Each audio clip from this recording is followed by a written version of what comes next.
पूर्व मुख्यमंत्री शिवराज सिंह चौहान, प्रदेश भाजपा अध्यक्ष वीडी शर्मा और पूर्व मंत्री भूपेंद्र सिंह को राज्य हाईकोर्ट से झटका लगा है। ओबीसी आरक्षण को लेकर पुरानी बयानबाजी नए सिरे से इनके लिए मुसीबत का संकेत दे रही है। कोर्ट ने इन तीनों की उस याचिका को खारिज कर दिया है जिसमें इन्होंने अपने खिलाफ ट्रायल कोर्ट में चल रहे मानहानि और क्रिमिनल केस में सुनवाई पर रोक का आग्रह किया था। इस आरक्षण से जुड़े भाजपा के तीखे आरोपों की चपेट में आए कांग्रेस के राज्यसभा सदस्य और धुरंधर वकील विवेक तन्खा ने इन तीनों के खिलाफ 10 करोड़ रुपए का मानहानि का दावा ठोक दिया। अब तन्खा याद दिला रहे हैं कि कैसे इन नेताओं ने उस समय उनकी बात को तवज्जो न देकर बड़ी भूल की।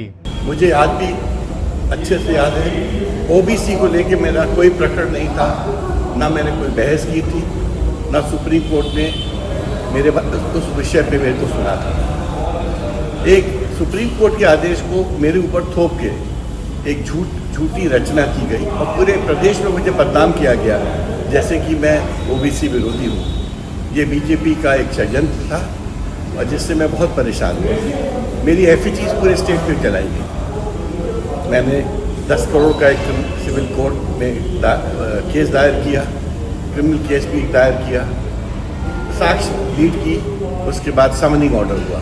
वो समनिंग ऑर्डर शिवराज सिंह जी ने, भूपेंद्र सिंह जी ने और वीडी शर्मा साहब ने चैलेंज किया हाई कोर्ट में। आज हाई कोर्ट ने उस चैलेंज को, दोनों चैलेंजेस को रद्द कर दिया और उनसे कहा कि जाइए आप क्रिमिनल कोर्ट के सामने अपना साक्ष्य दीजिए और क्रॉस एग्जामिनेशन करिए।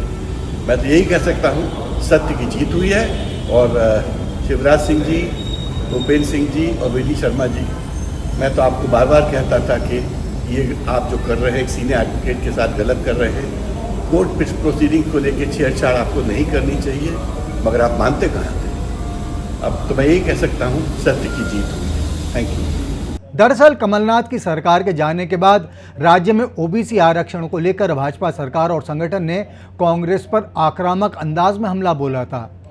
ट्रायल कोर्ट इसे लेकर तन्खा की याचिका की ही सुनवाई कर रही है।